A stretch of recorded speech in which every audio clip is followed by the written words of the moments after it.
On regardera voir est-ce qu'on l'aurait fait même si la règle avait été de 2 buts.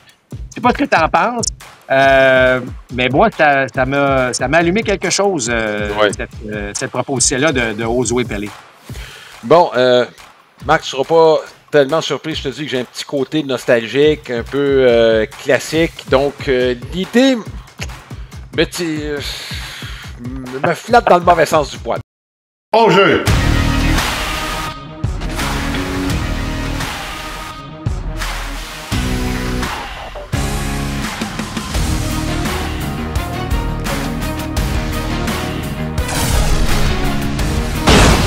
Deuxième prise!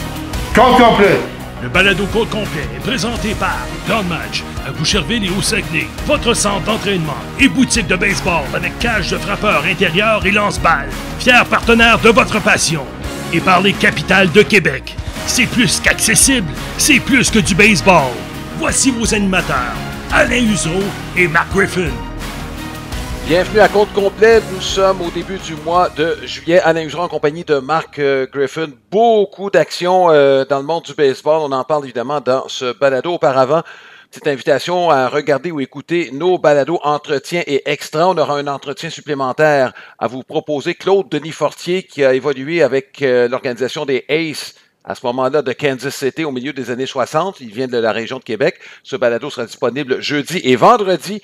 Marc s'est entretenu avec quelques receveurs de métier pour parler justement de l'évolution du métier de receveur. On ne s'est pas attardé seulement là-dessus.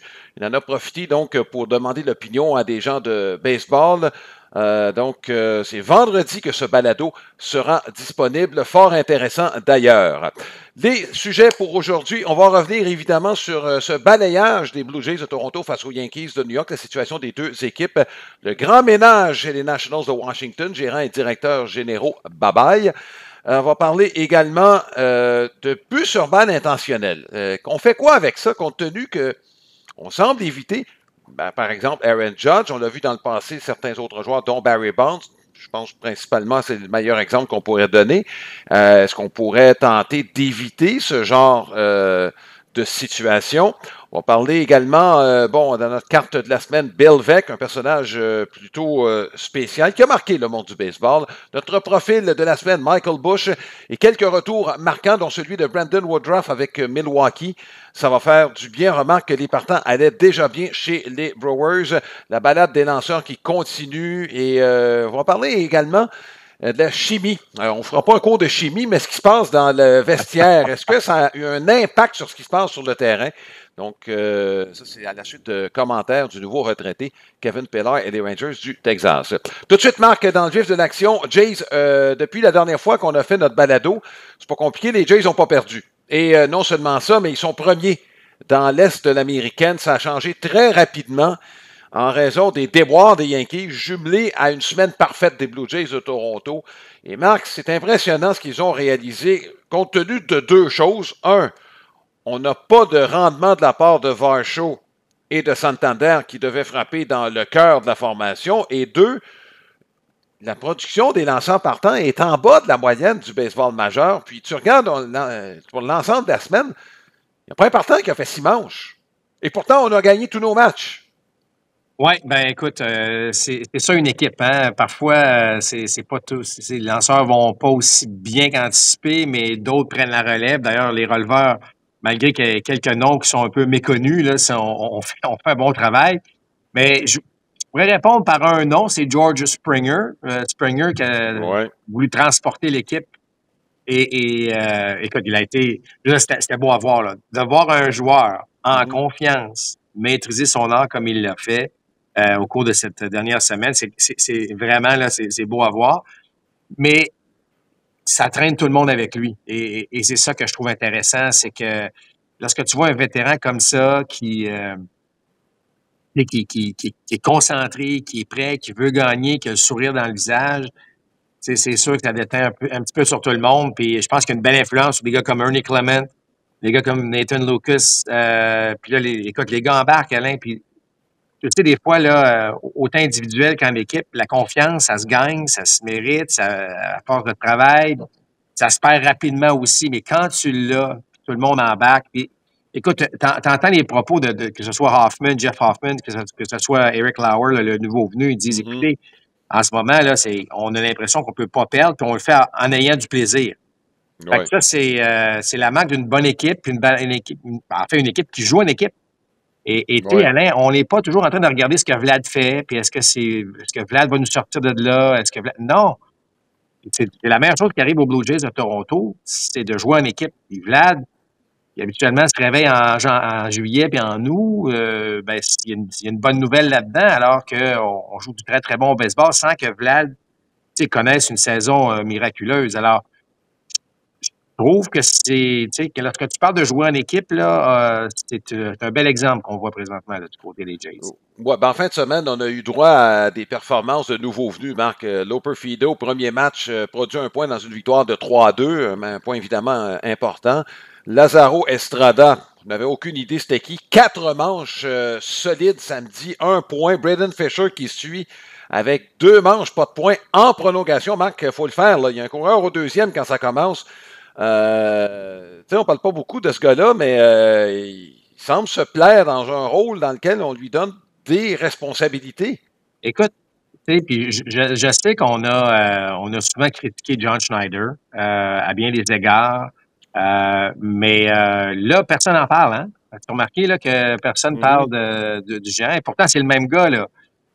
Oui. Et moi, ça me dit une chose, c'est que peut-être faut-il donner un peu de temps à des gars comme ça de s'installer, de commettre des erreurs, de prendre des drôles de décisions. Puis là, je sais que c'est un comité avant le match, tout ça, mais ça reste que quand le match commence, Schneider prend ses responsabilités. Puis, je veux dire, les décisions, je veux dire, sont meilleures. Je trouve que c'est sûr que tu ne contrôles pas ce que le releveur va te donner, là, mais moi, j'aime ce que je vois présentement. Les gars semblent vouloir répondre à certaines décisions. Puis, on critique souvent, mais lorsque ça va bien, on a le droit aussi de dire qu'il en fait des bonnes choses. Et il fait partie, Alain, des raisons aussi pour lesquelles les Jays sont dans une bonne séquence. Mais tu le sens, Alain, quand tu es un joueur qui arrive dans une équipe, tu le sens si ça va bien, tu le sens si ça va mal. Et lorsque tu arrives, puis tu vois tout le monde qui a le sourire dans le visage, puis tu viens d'en gagner 3, 4, 5 de suite, peu importe au moment où tu es rappelé, tu ne peux pas être celui qui brise ça, là. Tu comprends? Fait que t'embarques. Alors que si tu arrives dans une mauvaise séquence, là aussi, tu le sens. Toi aussi, tu t'ajoutes de la pression, puis en t'ajoutant de la pression, ben, tu sors évidemment de ta zone de confort, puis on tombe un peu aussi dans les mauvais plis. Alors, l'importance de la synergie dans une équipe, là, on la voit actuellement, alors que tous les gars qui arrivent, qui sont rappelés, semblent embarquer dans le processus, puis ça fonctionne. Ça ne durera pas, c'est impossible. Là, l'histoire nous dit que ça ne durera pas éternellement, mais ça reste que pendant que tu le vis, ben, c'est plus dur après ça de tomber dans un passage à vide parce que là, tu comprends les choses que tu dois faire. C'est vraiment intéressant ce qui se passe. Là. On va parler des Yankees, Marc. Là, évidemment, tu es à New York, donc ça chiale. Une des cibles préférées des critiques, c'est Anthony Volpe. Je trouve ça un peu injuste. C'est vrai qu'il a pris quelques mauvaises décisions en défense. C'est un fait. On le blâme aussi pour ne pas être à la hauteur lors des moments importants. J'ai vérifié les chiffres, Marc. On a peut-être un point. Parce que si son rendement global à l'attaque est à peu près à la moyenne du baseball majeur, là, on parle du MPP, c'est un fait, tu regardes, et c'est le joueur qui a coûté le plus cher au bâton par ses présences. Tu comprends le fameux win probability added? C'est le dernier de l'équipe. Judge est en avant de tout le monde par 1 000 et suivi de Grisham et de Chisholm. Donc, c'est pas surprenant là, quand tu regardes la fiche offensive de ces 3 joueurs du côté de Volpe. Sauf que ce serait une erreur, Marc, je pense, de passer à d'autres choses dans le cas de Volpe. C'est un gars qui est au-dessus de la moyenne, il faut bien dire. Les Yankees en défense, selon les statistiques avancées qu'on a, ne sont pas si mauvais. On s'est amélioré évidemment au champ centre. C'est un gros facteur. Mais, Marc, je compare ça. Tu as des problèmes au hockey avec tes marqueurs, puis tu te mets à critiquer des gars de 4e trio. c'est pas eux autres que vient la responsabilité là, de faire marquer des points importants. Là. Ouais. Ultimement. Là. Tu gagnes en équipe, tu perds en équipe, Alain. Ça, Ouais. c'est trop facile de pointer Ouais. un joueur à ce moment-là. Mais Ouais. moi, je trouve que c'est un gars qu'on lui a donné trop de responsabilités en attaque. Ouais. Le joueur d'arrêt-court, c'est un gars qui devrait, évidemment, en premier lieu, attraper la balle, vraiment faire les choses en défense. Fait que si tu l'insères un petit peu plus dans le bas de la formation, donc, mais tu sais, tu regardes, il a commencé dans le haut, il a commencé après ça, tu sais, on le laisse même dans le cœur, la formation. Moi, je descendrais Volpi, là. Laisse faire la pression que tu te donnes en attaque. Fais-le frapper 8 ou 9, pas de problème.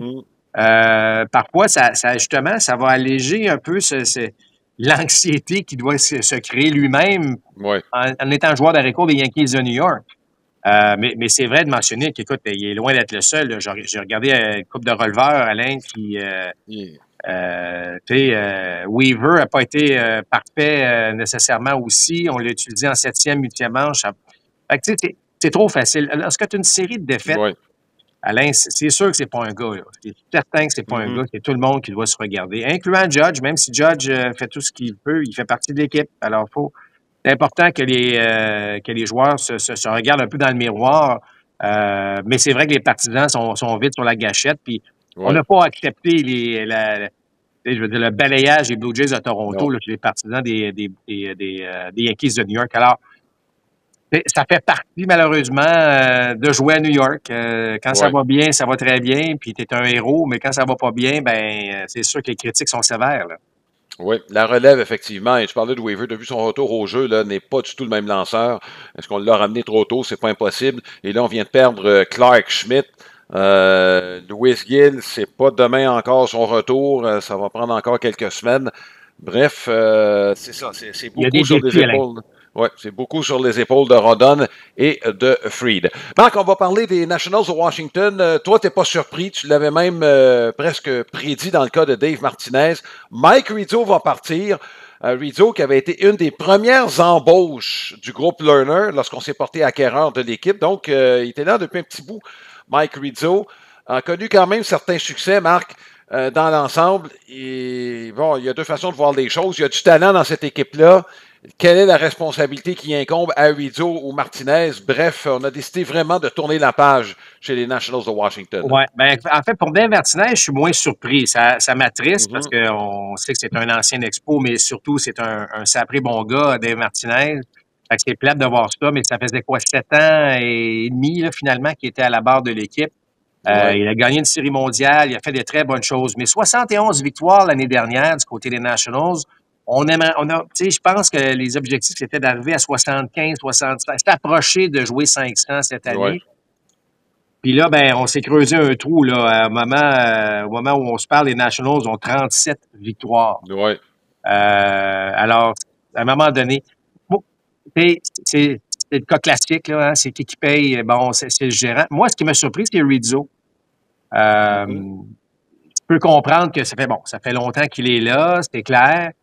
Mais c'est quand même lui qui a mis une équipe sur le terrain. Moi, je pense que le potentiel est supérieur à ce que le rendement nous le démontre présentement. Mais ça reste qu'à un moment donné, j'imagine qu'il fallait un vent nouveau. Je sais que Rizzo était très, très près aussi de la haute direction des propriétaires. Alors, ça n'a pas dû être un geste facile à poser. Mais il y a bel avenir quand même. Tu regardes le cœur, le noyau de cette équipe, il y a des choses fort intéressantes, mais j'imagine que là, qu'on avait perdu patience, on voulait des résultats un peu plus rapidement. Et là, ça va être un vent nouveau du côté des anciens expos. Hein. Ça fait mal au cœur de dire ça, mais c'est ça. Alors, c'est ça. Moi, ce que j'avais dit, Alain, là, il y a quelques semaines, c'est que Martinez pouvait être dans le trouble. Snitker pouvait être dans le trouble avec les Braves, juste par le fait que les attentes étaient tellement élevées. Et c'est finalement Martinez là, qui a malheureusement écopé à ce niveau-là. Oui, écoute, on avait quelques jeunes au Monticule qui déçoivent un peu. Je pense à Irvin et Parker de façon spécifique. Josiah Gray, c'est sûr que ça fait mal son absence. On se fiait sur lui pour former un bon duo de 1-2 avec Mackenzie Gore, qui connaît une très, très bonne saison en passant. Et il y en a quelques-uns qui marquent cette année parmi les jeunes à l'attaque. Keber Ruiz, Marc, je pense que son indiscipline au bâton est en train de le rejoindre. Je parle souvent du fait qu'on n'a pas beaucoup de buts sur balle. Ça peut faire un temps, mais regarde, un MPP en bas de 600, puis Dylan Cruz qui n'est pas au niveau attendu, ça c'est clair. Un gros choix de première ronde, Marc. Donc, ça aussi. Marc, dans le cas de Cruz, il n'a même pas 25 ans encore. Mais, regarde, les attentes étaient très, très élevées à son endroit. Là. Ben, c'est sûr, quand tu es un choix de première ronde, je veux dire, c'était un frappeur. C'est sa qualité, c'est un frappeur. Ouais. C'est là que tu vois que c'est pas une science exacte. Hein? Tu as beau être un choix élevé, c'est pas toujours facile de s'adapter, mais le potentiel est là encore. Tu as raison de mentionner, là, malgré son âge. Alors, il y aura un vent nouveau. Est-ce que les joueurs sauront répondre à ça? Ben, on aura la réponse justement dans la deuxième moitié de saison. Là.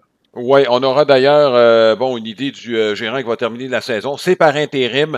Il y a également là, le poste de directeur général qui a été donné à Mike DeBartolo, qui était l'adjoint de Mike Rizzo, sur une base intérimaire. Est-ce que c'est lui éventuellement qui va hériter du poste, Marc? C'est un autre de la nouvelle génération des directeurs généraux, c'est-à-dire qui arrive de la Ivy League, arrive de la Columbia Business School of Administration, donc il est allé à l'université de Tufts auparavant. C'est un gars qui n'a pas joué. C'est la tendance actuelle, Marc. À Boston, on avait Craig Breslow, Marc, qui avait les deux. Il avait joué et c'était un gars de la Ivy League. Est-ce que c'est ça qui serait l'idéal?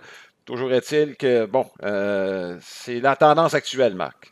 T'as raison, mais je regarde, Buster Posey, là, qui a pris toutes les responsabilités, mais ça reste un ancien joueur. Alors, moi, je pense encore que la combinaison des deux serait probablement la meilleure équipe. Un gars qui a joué, puis un gars qui arrive avec ses connaissances, puis on essaie de mettre ça ensemble.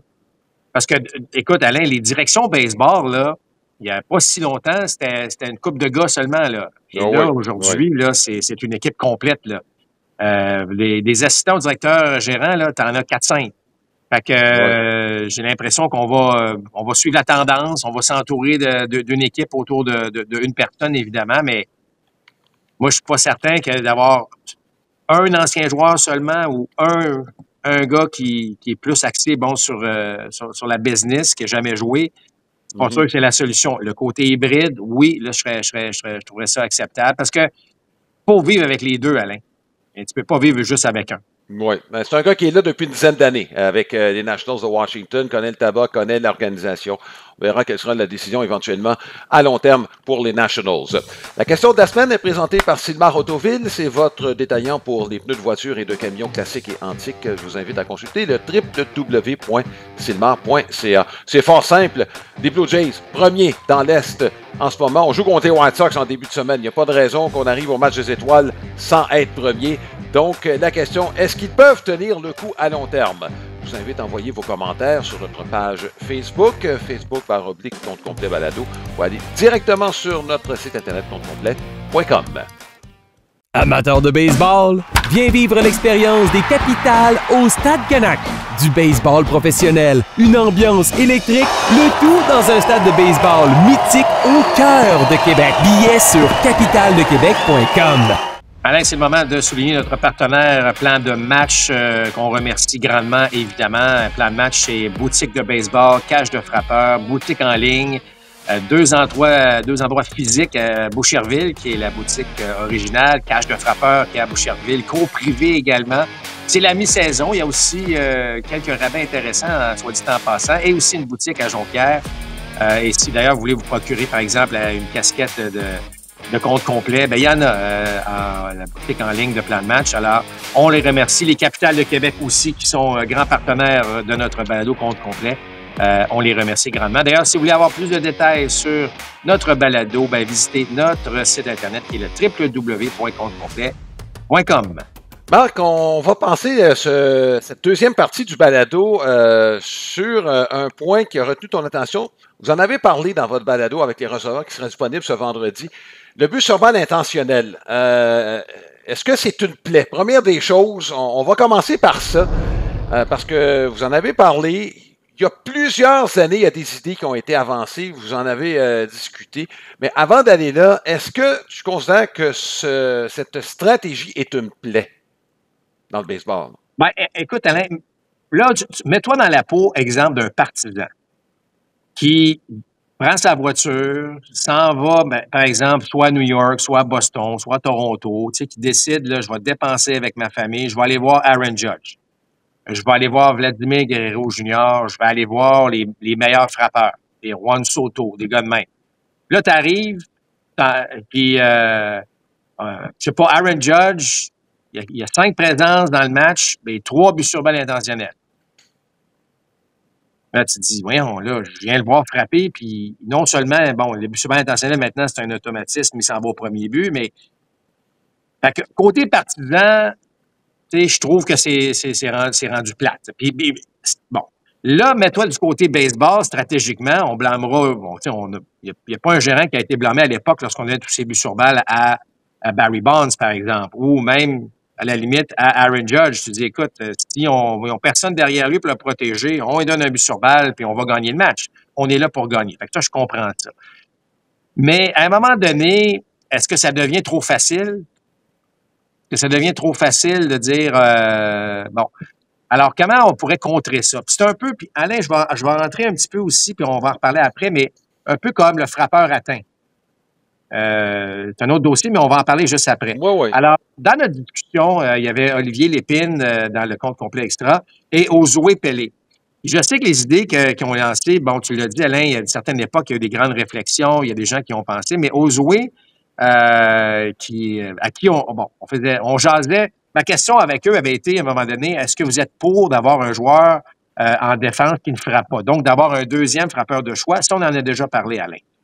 Et là, ben, les discussions se sont enchaînées. Et là, Josué dit, mais pourquoi pas le but sur balle intentionnel au lieu que ça soit un but, donc ça va au premier but, c'est qu'on l'envoie au deuxième. En l'envoyant au deuxième, ben là, il y a un risque, parce que là, tu te places tout de suite en position de marquer. Oui. Et là, ça va peut-être, la stratégie change à ce moment-là. C'est pas impossible qu'il y en ait, mais là, la stratégie change complètement. Alors, peut-être que ça va forcer les équipes à dire, ben finalement, je vais l'affronter Aaron Judge. Je vais l'affronter Vladimir Guerrero Jr. Parce que, dans le fond, Alain, ce qu'on veut voir, c'est on veut voir ces gars-là frapper. Comme on veut voir les meilleurs lanceurs retirer les frappeurs. On veut voir des beaux jeux en défense. On veut pas voir les buts sur balle intentionnels, qui est à peu près, bon, c'est pas très sexy, là, on s'entend. Alors là, ben, est-ce qu'on force les équipes à dire, regarde, je te le permets, le but sur balle intentionnel, mais c'est 2 buts. Moi, je n'ai pas trouvé l'idée folle et on a prolongé ça au frappeur atteint. Alors, on est tanné de voir les gars lancer 99 000 à l'heure à l'intérieur puis pas se gêner, puis là, atteindre des Ramirez ou des Guerrero, comme on a vu la semaine dernière, du côté des Jays et des Guardians. Puis là, ben, depuis ce temps-là, d'ailleurs, Ramirez frappe à peu près plus. Est-ce qu'il est affecté par le fait qu'il avait été atteint à un moment donné? Bon, les risques de blessure. Alors, même si tu ne fais pas exprès, si tu atteins le frappeur, il s'en va aux 2. Est-ce que ça va inciter les lanceurs à dire, ben là, un instant, là, je peux plus, il va falloir que je contrôle davantage mes lancers. Bon, là, c'est un petit peu plus, il faudrait que ce soit un petit peu plus à l'étude, mais j'ai quand même pas trouvé des idées si folles que ça. J'aime celle du but sur balle intentionnel. Ça, je trouve que c'est un petit, c'est quelque chose qui devient intéressant. Ben, il faudrait voir. Il faudrait voir les causes. Est-ce que, puis carrément, tu t'en vas au deuxième, là. Fait que si tu as des coureurs, tu as un coureur au 2 puis au 3, là, puis Aaron Judge s'en vient au bâton, là. C'est un automatisme, le but sur balle intentionnel. Mais là, non. Tu lui donnes, là, ben, il y a déjà un point qui va se marquer. Fait que, tu sais, je trouve que c'est des idées qui pourraient être innovantes. Je trouve que ça pourrait être avant-gardiste. Je trouve ça intéressant. Mais je vais attendre encore de l'analyser. À chaque fois qu'on verra un but sur balle intentionnel, Alain, on regardera voir est-ce qu'on l'aurait fait même s'il y avait la règle avait été de 2 buts. Je sais pas ce que tu en penses, mais moi, ça m'a allumé quelque chose, cette proposition-là de Josué Pelé. Bon, Marc, tu ne seras pas tellement surpris, je te dis que j'ai un petit côté nostalgique, un peu classique. Donc, l'idée me flatte dans le mauvais sens du poil. On va dire les choses comme il faut. Il y a plusieurs raisons pour ça. Un, si tu me demandes sur le plan stratégique, plus souvent qu'autrement, c'est contre-productif. C'est pas compliqué. Là, tu te fais mal en donnant le but sur balle intentionnel. Mais ça arrive quand même régulièrement. Pardon? Mais ça arrive quand même régulièrement. Ça arrive, il y a des équipes qui l'utilisent presque plus. Marc, je regardais juste pour voir les Astros de Houston, Marc. Puis on n'en donne pratiquement pas de but sur balle intentionnel parce que tu as des conséquences qui ne sont pas nécessairement immédiates. On le dit souvent, tu pousses tout ça.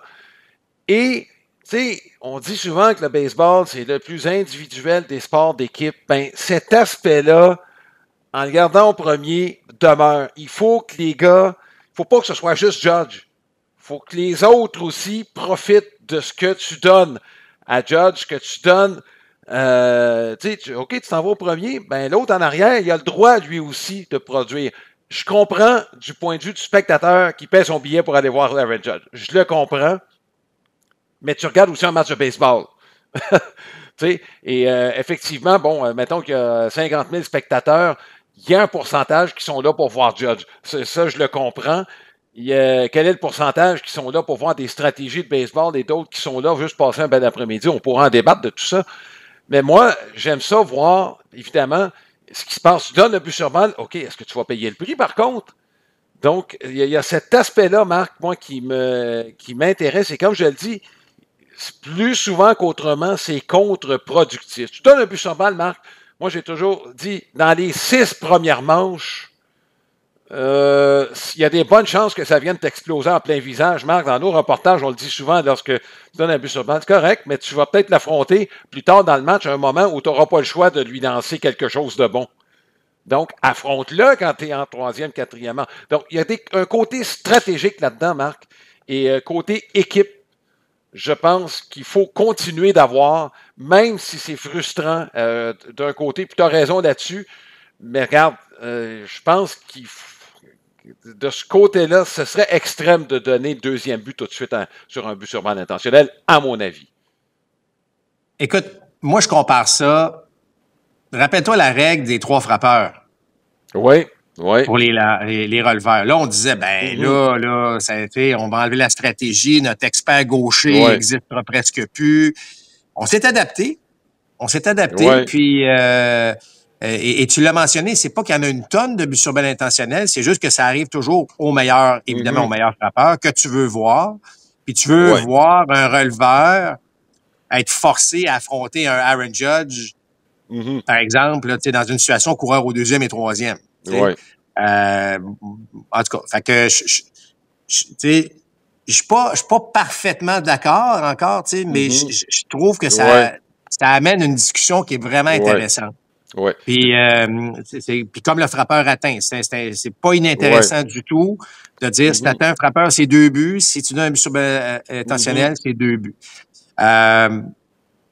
Mais sachant ça, Alain, on verra dans nos prochains reportages à RDS, lorsqu'un frappeur sera atteint, lorsqu'on aura un but sur balle intentionnel, on en discutera, on verra la stratégie, est-ce que c'est la bonne?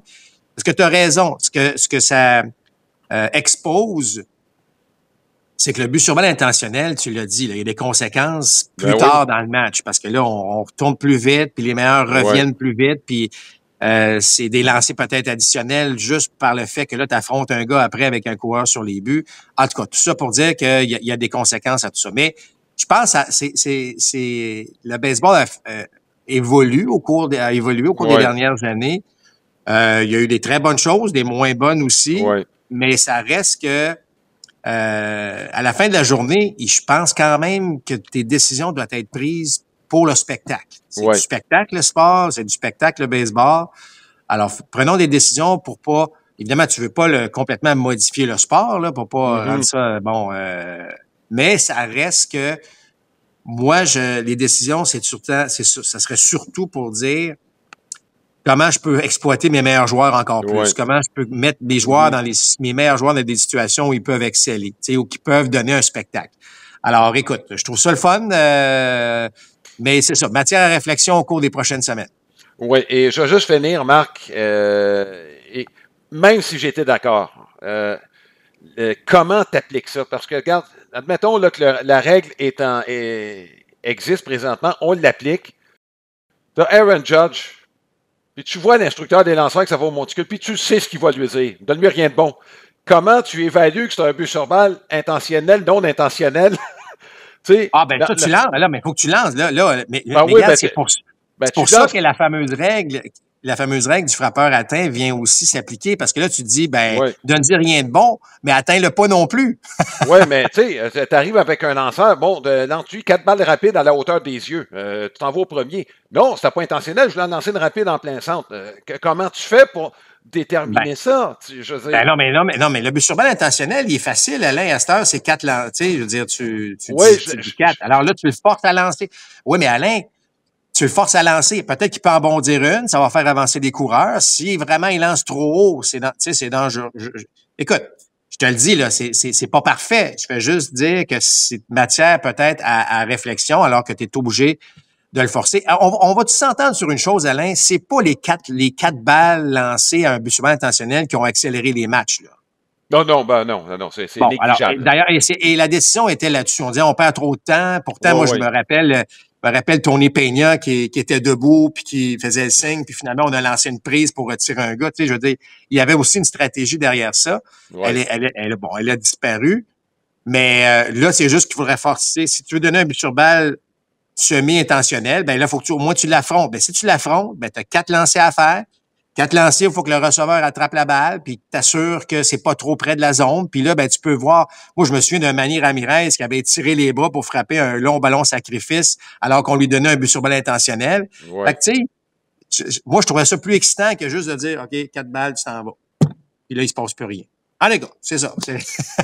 C'est une belle discussion. Ouais, l'application, Marc, parce qu'il n'y a personne qui donnerait un but sur balle intentionnel à ce moment-là, puis ce que tu vas voir, ben, c'est des lanceurs qui vont rater la zone des prises intentionnellement. Puis regarde, va-t-on premier. Moi, je suis pas sûr qu'on serait gagnant, même si l'idée a du mérite. Je l'accorde.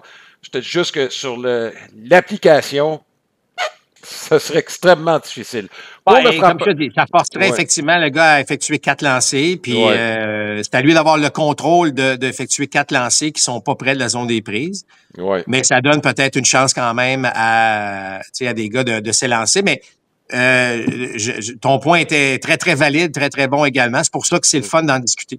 Oui. Écoute, pour le frappeur atteint, ça, on en avait parlé, je pense, l'année passée, Marc. Moi, la règle que j'aimerais voir appliquée, c'est si tu atteins dangereusement un frappeur, que ce soit intentionnel ou non, à la tête, je parle au-dessus des épaules, là, ben regarde, il y a une règle au handball où quand tu frappes un gardien au visage, dans un lancer où tu n'es pas sous pression, ben, tu es pénalisé. Je pense qu'on pourrait faire la même chose au baseball. Si tu n'as pas assez de contrôle pour éviter de frapper à la tête quelqu'un, ben regarde, tu sors du match. Moi, j'irais jusque-là. C'est extrême, tu vas me dire. Mais c'est parce qu'à un moment donné, le frappeur a le droit de gagner sa vie sans avoir peur d'y laisser sa peau. Là. Ben, où je suis d'accord avec toi, Alain, c'est qu'il faut s'assurer que les lanceurs puissent avoir un certain contrôle. Tu sais, je veux dire, et j'ai écouté les propos de Whit Merrifield, qui est lui récemment aussi officiellement retraité. Et Merrifield, on lui a posé la question, qu'est-ce que tu ne manqueras pas d'être un joueur? Et c'est exactement ce qu'il a dit. Il dit, moi, je ne manquerai pas de m'installer dans le rectangle, puis sachant que le gars lance 99 000 à l'heure, il n'est pas trop sûr où ça s'en va. D'ailleurs, une de ses dernières présences, sinon sa dernière présence dans le baseball majeur, il a été atteint à la tête, Whit Merrifield. Oui, il était pas content. Alors, il faut effectivement, moi, tu sais, je suis pour, évidemment, la vélocité. Là, je trouve ça fantastique de voir des gars lancer à de telles forces. Mais il faut justement les forcer à être capables de contrôler ce qu'ils font. Et c'est là là, tu vas me dire, ouais, mais là, les frappeurs ont des armures, ça a l'air des chevaliers au kiff pratiquement lorsqu'ils se présentent au bâton. Mais c'est parce que justement, là, c'est que là, les lanceurs disent, ouais, mais là, les frappeurs ont plus peur, sont tellement protégés qu'ils vont rester là. Ben oui, mais le jeu, c'est de déstabiliser, c'est de désynchroniser le frappeur. C'est pas nécessairement de l'atteindre avec des vitesses folles. Alors, ça aussi, il y a un petit débat intéressant à ce niveau-là. Là. Oui. Bon, Marc, on pourra en discuter évidemment, puis toutes les opinions se valent quand elles sont bien appuyées par... et le baseball va continuer d'évoluer. On va voir quelles sont les décisions qui seront prises au cours des prochaines années à cet effet. La carte de baseball de la semaine, c'est une présentation de cartes-dépôt.ca. C'est votre détaillant de cartes sportives et non sportives avec plus de 60 000 articles en vente sur eBay. Une cote parfaite de satisfaction à 100%. Et là, notre dévolu, c'est pas un joueur... C'est un propriétaire, dirigeant un peu excentrique, Bill Veeck, qui est au Temple de la Renommée.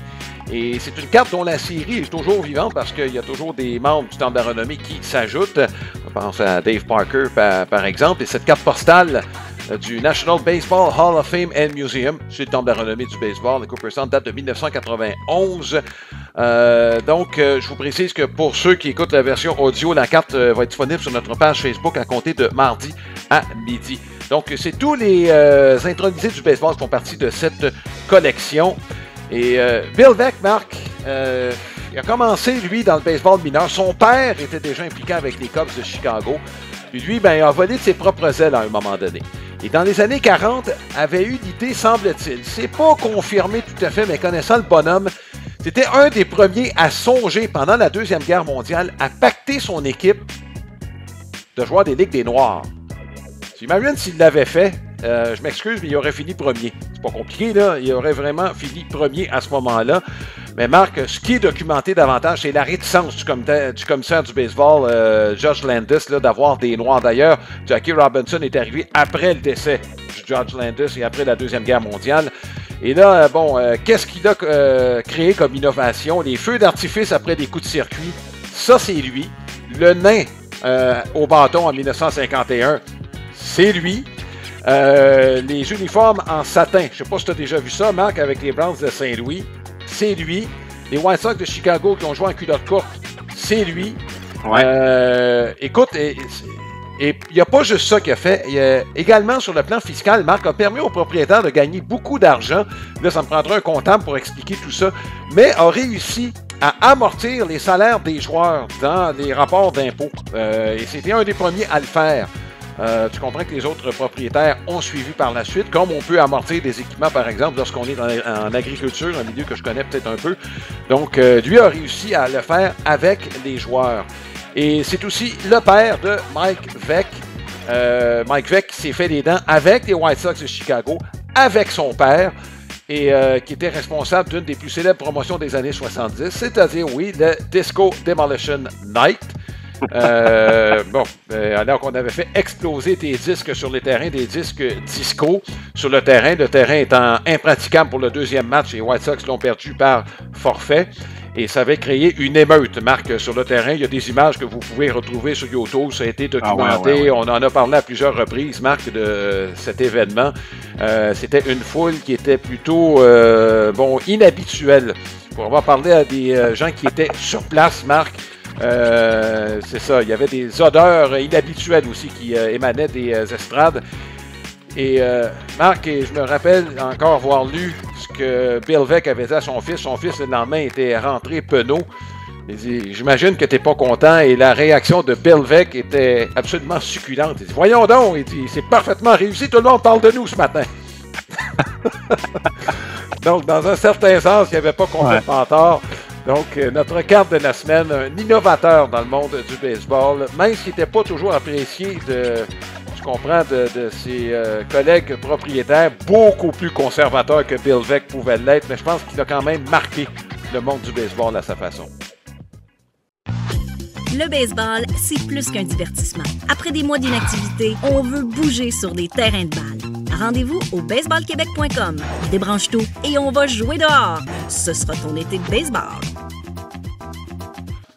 Nous vous invitons dans ce segment à la lecture pour les jeunes avec les livres de notre ami Bob McDuff. Vous allez sur le site internet www.baseballbob.ca avec la collection de ces livres pour jeunes avec le thème principal, le baseball. Je vous rappelle qu'au cours des dernières semaines, il y a eu un 4e livre de cette collection qui est sorti, Baseball Bob et le chant des tournesols. Si vous allez à Trois-Rivières, vous pouvez également vous procurer ces livres. Bob qui est impliqué avec les Aigles là-bas. Et il y a un temple de la renommée du baseball à Trois-Rivières. C'est une ville où le baseball, son histoire est très, très riche. Notre profil, Marc, s'est démarqué au cours de la dernière semaine. Michael Busch, des Cubs de Chicago. Il avait été un choix de première ronde des Dodgers de Los Angeles. Pas de place pour lui, par contre, donc on l'a échangé aux Cubs.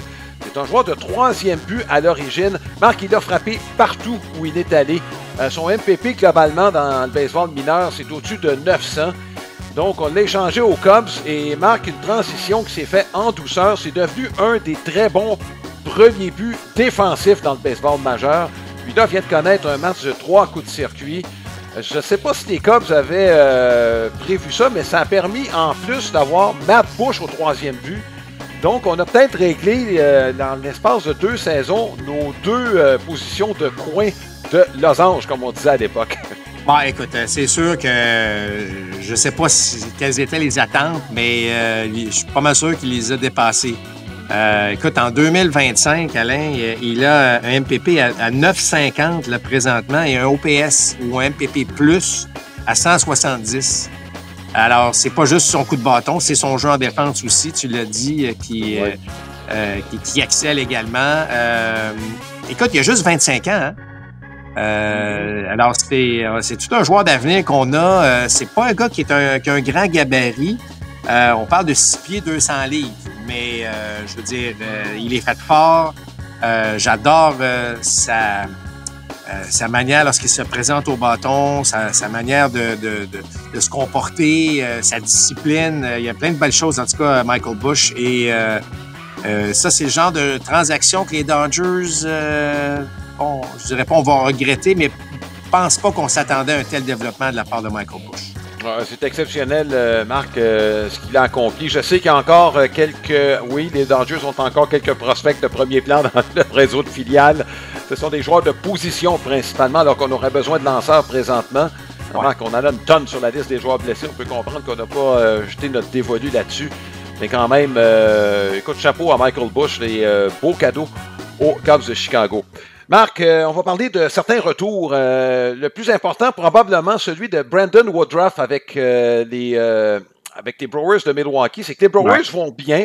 On a un très bon rendement de la part des lanceurs partants des Brewers de Milwaukee, de façon peut-être un peu surprenante. Il y a quelques belles surprises là-bas. Tout ça mené par notre général, encore une fois, c'est Freddy Peralta, qui mène la Ligue nationale pour le nombre de victoires. Et regarde, Chourio n'a pas la même saison que l'année passée. Ceci étant dit, regarde, on fait ce qu'il faut pour gagner, puis c'est un rendement, écoute, bien au-delà de ce à quoi on s'attendait. Puis Woodruff va venir solidifier ce qu'on a déjà. Oui, écoute, déjà 50 victoires pour Milwaukee. Moi, je voyais pas ça du tout cette année. Pat Murphy, chapeau à la barre de l'équipe, sa deuxième année. Encore une fois, un travail remarquable, mais Alain, c'est comme si tu ajoutes un lanceur de premier plan à ce statut de la saison. Là. Tu sais, c'est comme, je veux dire, c'est extraordinaire pour une organisation. Ouais. Puis moi, je m'attendais même pas à ce qu'il lance tant que ça. Écoute, il a lancé 6 manches à son premier départ. Il était très, très bon.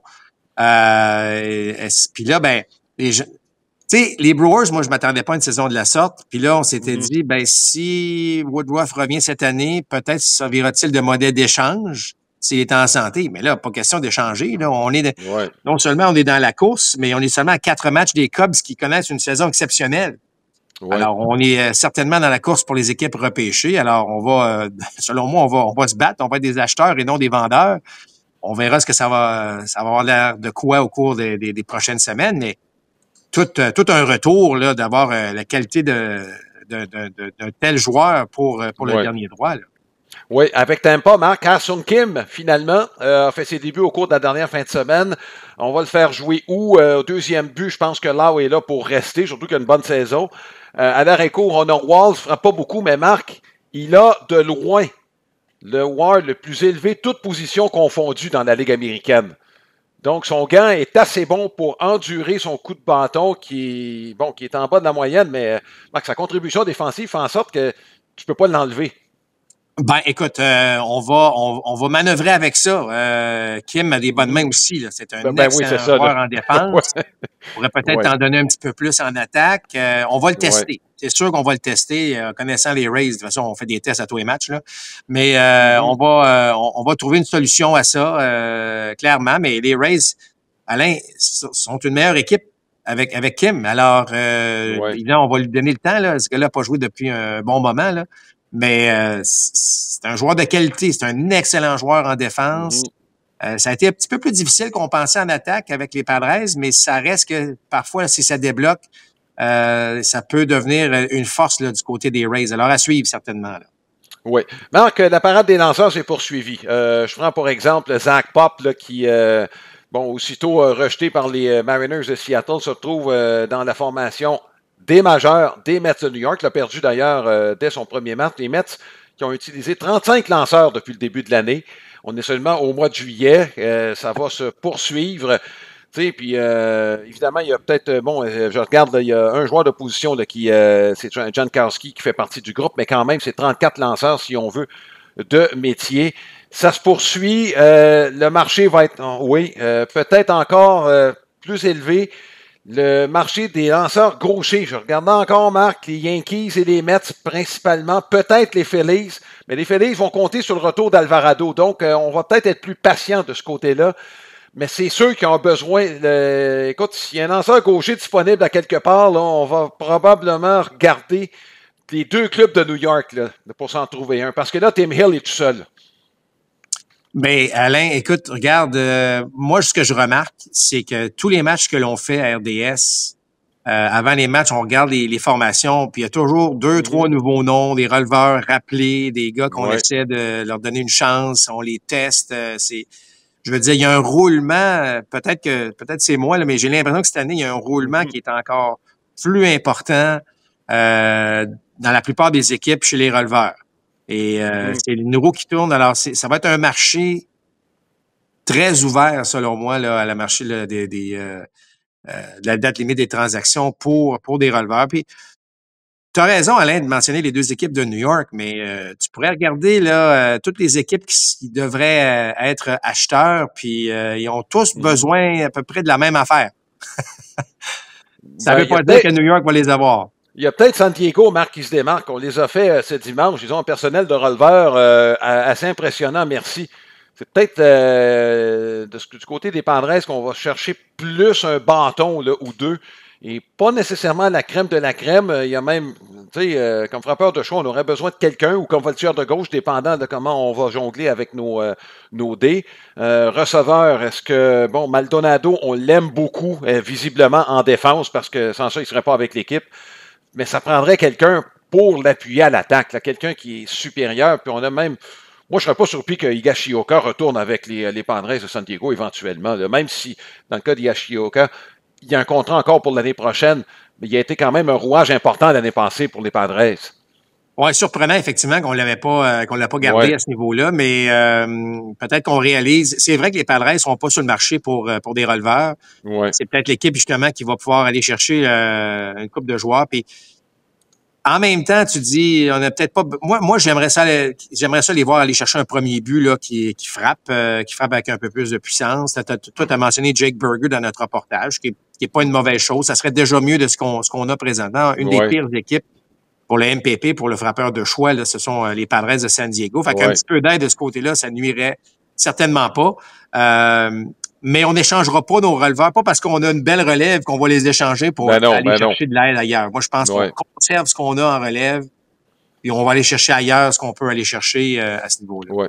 Marc, est-ce que la blessure chez les Braves d'Atlanta, là, le dernier en liste, là, c'est Schwellenbach, est-ce que ça vient fermer un peu les ambitions des Braves d'Atlanta pour 2025? Oui, et même si Profort est revenu là, à la suite de sa suspension, on a laissé aller Alex Verdugo.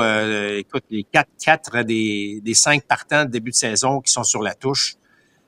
Une année plate, une année comme ça, malheureusement, les attentes étaient très élevées. On se dit avec le retour de Strider, le retour d'Acuna Junior, normalement tôt en saison, et ça s'est effectivement avéré le cas, mais ça n'a jamais levé, Alain. Ça n'a jamais levé. On s'approchait de 500, on s'est rééloigné.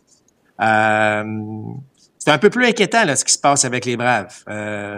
J'ai hâte de voir ce qui va se passer, comment Alex Antopoulos va gérer la situation, mais certainement qu'Atlanta et Baltimore, ce sont les deux équipes là, qui déçoivent, là, selon ce qu'on anticipait en début de saison. C'est les deux équipes qui déçoivent le plus. Les deux équipes sont affrontées en fin de semaine, Marc. On aurait pu voir ces deux équipes en série mondiale. On aurait dit, oui, il y a du talent dans ces deux équipes-là, puis il n'y en a pas une des deux probablement qui va se retrouver en série. Marc, on va finir en parlant de Kevin Pillar. Première des choses, chapeau pour une carrière d'une dizaine d'années. Il a atteint ses 10 ans d'ancienneté, donc a tous les avantages d'un retraité du baseball majeur. C'est un gars qui était en deuxième division, faut bien le mentionner, là, donc c'était pas un prospect de haut niveau lorsqu'il a été repêché, mais c'est un gars avec qui on pouvait pas, certes, reprocher son éthique de travail. en entrevue, à la suite de sa retraite, a été quand même assez candide sur l'atmosphère qui prévaut chez les Rangers du Texas. C'est pas que c'est négatif, c'est pas que c'est désagréable, mais ce qu'il a trouvé comparativement aux organisations avec lesquelles il a joué avant, c'est qu'il n'a pas trouvé qu'il y avait beaucoup de cohésion entre les joueurs. Je sais, je le répète, je l'ai mentionné, le baseball, c'est un sport d'équipe très individuel. Puis ça a l'air à se confirmer avec les Rangers du Texas. Mais Marc, tu as joué au baseball, puis ça prend un minimum quand même. Là. Tu passes 6 mois avec les mêmes gars, il faut que tu rentres et que tu aies le goût de voir les gars avec qui tu vas passer. Tu vas passer une bonne partie de ta journée. Là. Tu sais, Alain, on a mis beaucoup l'emphase sur les statistiques avancées, et pour cause, là, ben, tout ce qu'on a, la technologie qui est embarquée dans le baseball, puis c'est plein de bonnes affaires là-dedans. Mais on n'est pas capable de mesurer la synergie d'une équipe. Puis moi, je vais te dire une chose, c'est un aspect tellement important. Et je sais que tu le dis, là, c'est un sport d'équipe mais très individuel, mais ça reste que tu as besoin. Tu peux pas faire ça tout seul, là. Tu sais, de 1 à 9, tu sais, ton meilleur joueur, tu peux pas le mettre sur 2 trios, là. Tu peux pas dire à Judge, tu vas frapper à toutes les manches parce que t'es meilleur que les autres, là. Ça marche pas de même. Tu as besoin de ton coéquipier, tu as besoin des gars sur les buts. Tu sais, le gars qui a 100 points produits, là, il les a pas produits tout seul dans le sens que ça prenait des gars sur les sentiers. Donc, oui, c'est très individuel parce que tu es tout seul au bâton là, contre le lanceur. Si la balle est frappée vers toi au champ droit, ben c'est juste toi qui peux l'attraper. Je comprends ça, mais l'aspect équipe est primordial. Moi, j'ai joué dans des équipes, Alain, où c'était très individuel. J'ai joué dans des équipes où on était très unis. C'est un monde de différence. Puis là, tu sais, à la fin de l'année, là, c'est pas grand, c'est une coupe de victoire des fois ou une coupe de défaite qui fait toute la différence, mais quand tu as la synergie, il y a quelque chose de spécial. Regarde les Blue Jays de Toronto, là. En entrevue, tout le monde le dit. Il dit, écoute, on a tellement de fun ensemble en ce moment, puis on est tout en train, bon. Alors que chez les Rangers, on se pose des questions, qu'est-ce qui se passe à l'attaque? Est-ce que ce sont des Puis tu sais, il y a une autre affaire que je vais ajouter, là, c'est que, tu sais, c'est un travail, hein. T'es un joueur de baseball professionnel, t'es un travail. Fait que t'as l'impression des fois que les gars, ben, excusez l'expression, mais punch in, tu mets ta carte, tu rentres, puis tu sors après le match, puis tu punch out. Pas nécessairement la meilleure façon de voir les choses lorsque tu es un athlète professionnel. Tu sais, même les Rockies, imagine-toi, ça doit pas être facile de punch in puis punch out là, à ce niveau-là, mais fait qu'il faut que tu aies du plaisir.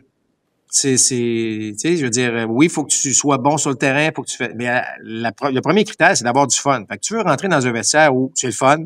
T'as des gars qui sont drôles, t'as des gars qui mettent de l'ambiance, t'as des gars qui ont de l'énergie, puis là, à un moment donné, ben ça colle. Puis tu sais, pour avoir été proche de l'édition 94 des Expos, là, je veux pas retourner trop dans le passé, mais ça, là, les Expos, là, c'était à la limite de l'arrogance, tellement on avait du fun, puis que les gars disaient regarde, on perd 7-0 après une manche, pas grave, on va revenir dans ce game-là, regarde, c'est le lanceur à l'autre bord, et on est capable de le frapper. Tu sais, ce genre d'attitude-là, c'est important. Surtout sur une saison de 162 matchs. Est-ce que c'est parfait pendant 162? Non.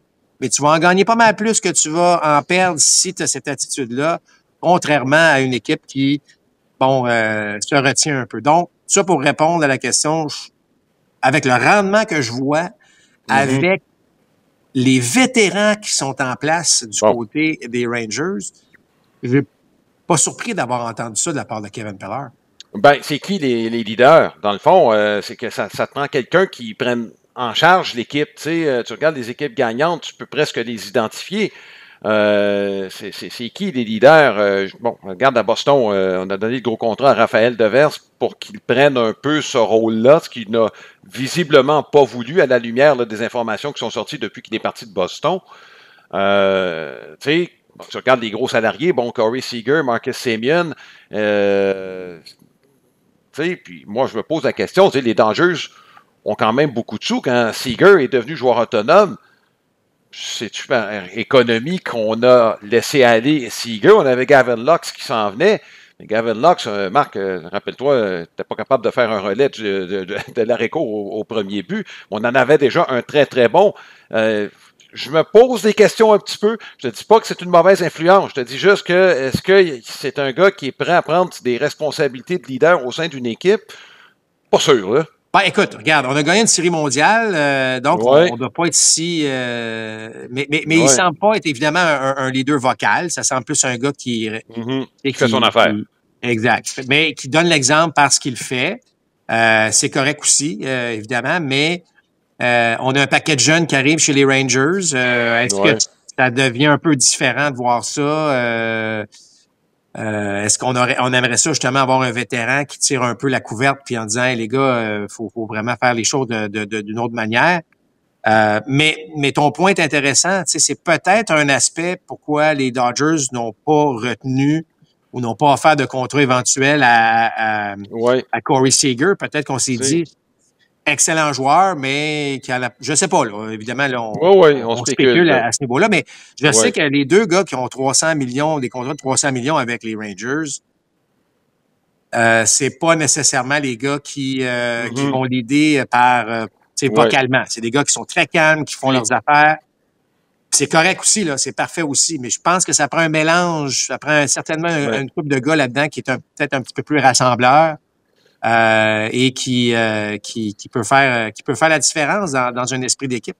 J'ai vu 2 noms, Marc, en 2023 là, qui m'ont frappé et qui peut-être avaient ce rôle-là qu'on n'a pas aujourd'hui parmi les joueurs qui étaient des substituts. Tu sais, Robbie Grossman, Mitch Garver, c'est des gars qui avaient du vécu, qui avaient une trentaine d'années. C'est peut-être des gars qui prenaient un peu plus de place et qui avaient une importance peut-être plus élevée qu'on l'avait évalué à l'époque, là. Absolument. Puis je me répète un peu, mais ne négligez pas cet aspect-là dans une équipe. Je sais qu'on peut pas le calculer, c'est pas une statistique, c'est pas si, mais c'est très important. Tu sais, le gérant peut faire certaines choses, là, mais il faut que ça vienne des joueurs, ça. Il faut que ça vienne des joueurs, il faut que ça vienne des vétérans. C'est pour ça que tu as toujours l'aspect vétéran-jeune. C'est pour ça que je dis souvent, vous pouvez pas mettre juste des jeunes sur un terrain de balle. Ça prend des gars qui ont du vécu, ça prend des gars qui ont des voix, ça prend des gars qui sont capables de guider un peu. C'est ça qui fait un tout. C'est ça qui fait qu'une équipe, à un moment donné, va connaître du succès. Ça j'y crois, là. J'y crois vraiment, vraiment très fort à ce niveau-là. Fait que, c'est pour ça que des fois, tu regardes les Orioles, tu te dis, est-ce qu'il manque la présence d'une couple de vétérans vraiment forts à ce niveau-là? Peut-être, peut-être pas. Mais il y a quelque chose, certes, qu'on a besoin parfois de modifier pour que passer 6 mois, et on va ajouter même 7 mois si tu te rends en série mondiale, Alain, là, c'est 7 mois passés ensemble. Et à chaque série mondiale, tu vas interviewer les joueurs, ils disent quoi? Ils disent tout le temps la même affaire. Ils disent, quelle équipe cette année? On l'a vraiment fait tirer on a tiré la corde de notre bord tout le temps. On était ensemble là-dedans. Fait que c'est immanquable. Ça fait partie des solutions d'avoir une équipe championne. Absolument. Écoute, bonne réflexion là, pour terminer ce balado. L'horaire des matchs de la semaine à RDS, c'est une présentation de Lester. C'est le maître du smoke meat et des hot dogs depuis 1931. Un party entre amis, un match, un barbecue à l'extérieur. Lester est toujours au rendez-vous. Disponible chez votre épicier préféré. 2 matchs, ce lundi, 18h30. On verra la meilleure équipe du baseball majeur, le meilleur dossier, les Tigers de Détroit à domicile face aux Rays de Tampa. C'est toujours intéressant de voir les Rays. C'est un match présenté à RDS et mercredi. On verra à l'œuvre, Marc, 2 des meilleurs cogneurs de circuit de la saison, Cal Raleigh et Aaron Judge, alors que les Mariners seront à Seattle contre les Yankees. Match présenté à 19h à RDS2. Il n'y aura pas de match le dimanche en raison de la pause habituelle du match des étoiles. Il n'y a jamais de match le dimanche soir, la veille évidemment des célébrations du match des étoiles. Voilà ce qui complète ce balado. On se retrouve la semaine prochaine. Évidemment, il y a des transactions qui s'en viennent dans les 3 prochaines semaines. On sera à l'affût comme à l'habitude. Bonne semaine tout le monde. Balado compte complet vous a été présenté par Plan de Match à Boucherville et au Saguenay, fiers partenaires de votre passion, et par les capitales de Québec.